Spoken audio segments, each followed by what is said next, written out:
All right. Good evening, everybody. Thanks for joining us. I'm Shon Gables. It is Thursday, October 3rd. Almost the weekend. We're going to get through this. We have a lot to cover here in the Atlanta News First Plus studio. We have several breaking news stories that we're following that we'll have for you tonight on WPGA News Macon at 10.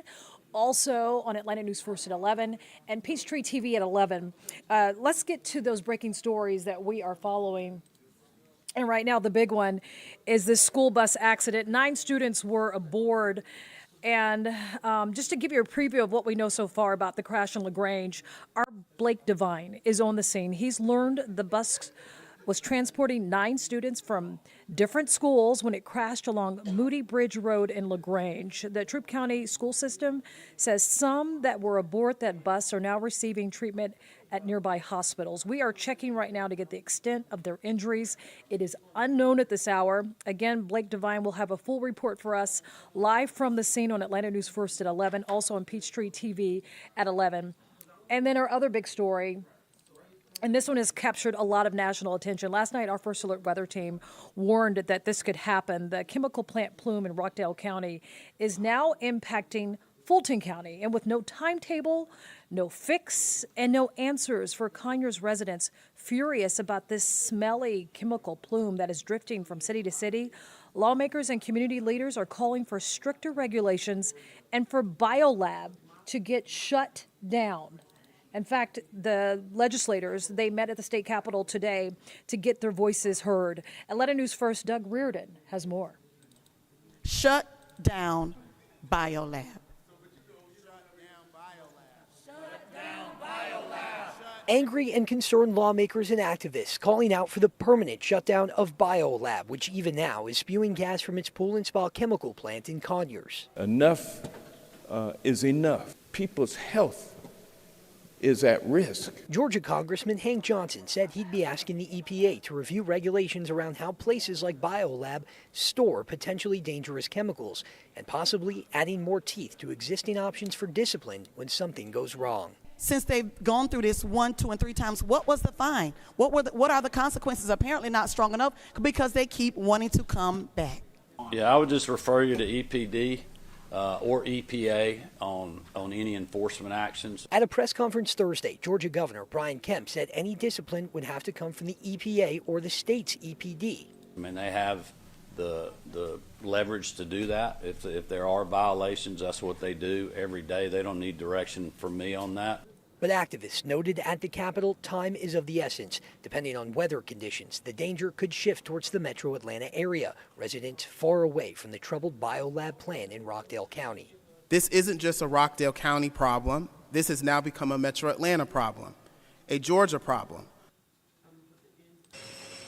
That was reporter Doug Reardon reporting. President Joe Biden, he returned to Georgia again today. This time he was near Valdosta, one of Georgia's areas hardest hit by Helene. The death toll in Georgia right now stands at 33. Atlanta News First reporter Abby Kasouris reports from the state capitol as crews work 24/7 on a scale not ever seen before in Georgia. The governor saying today that 3 of the 33 people killed died from carbon monoxide inhalation trying to use generators. Still, more than 200,000 Georgians are without power. Georgia Governor Brian Kemp toured the hardest hit areas, Valdosta, Dublin, Augusta. He says it seems no one in the 200-plus mile path was spared. Search and rescue crews continue to find people trapped. In her car in the middle of her driveway, trees completely surrounding the vehicle. She couldn't get out of the vehicle. Thankfully, none of them hit the car. But 3 days later, because the Georgia Forestry Commission and first responders were checking every home, they found her and got her out of that car and saved her life. President Joe Biden visited Georgia on Thursday. Kemp is asking his administration to consider adding more counties to the emergency declaration list, freeing up more funds. And FEMA teams are literally knocking on doors to register folks so they can receive assistance to buy what they urgently need. Tree and wind damage like crews have never seen. More than 8,000 power poles were toppled. Replacing and repairing just one could take up to a whole day. The Georgia National Guard has deployed more than 2,000 troops to 30 counties. They're using C-130s to bring in resources. Our soldiers, airmen, and volunteers from our State Defense Force live in many of the communities affected by the storm. They live and work there. Their kids go to school there. They go to church there. So we're gonna be committed to helping get us all through this. And so FEMA announced that they'll pay $750 per person for immediate assistance for things like baby formula, food, and water. They also announced they'll pay in full for all public and individual assistance over the next 3 months. In Atlanta, I'm Abby Kasoris. Let's take a live look outside at the world's busiest airport here in Atlanta. Just a reminder, as we enjoy the cooler temperatures, October 7th is the last day to register to vote. October 15th is the start of early voting. October 25th is the absentee ballot deadline, and Election Day for all of us is November 5th. Okay, Fred Campanga has been standing by to give us a look at the forecast. We have been enjoying much milder weather, which I am glad to say finally is way overdue. I think I'm done with the heat, Fred, and I think the fake falls are over, right? I think you're right about that, Sean. Yeah, we are actually going to be in pretty decent shape, I think, overall, as we go through the next several days. We're definitely getting a nice dry stretch of weather after we dealt with Helene. So just pop in here.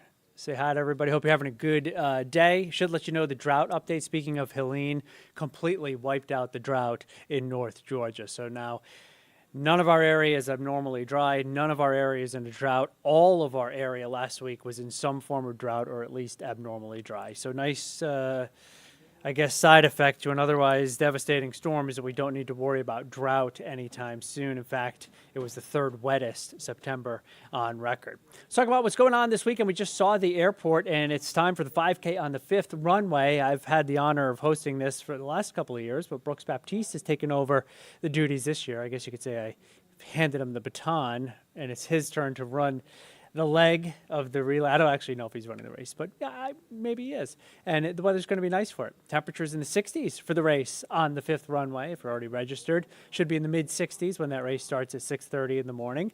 You can also, if you're in the Doraville area, northeast, you can head up to Assembly Park and do the NAMI Walks Georgia event. I think our own Blair Miller will be hosting that. 67 degrees at 9 o'clock in the morning, nice, comfortable, mild morning, and up to about 75 by 11 o'clock. And by 1 o'clock, it's 80 degrees. And if you're in Midtown, pop on over to Atlantic Station.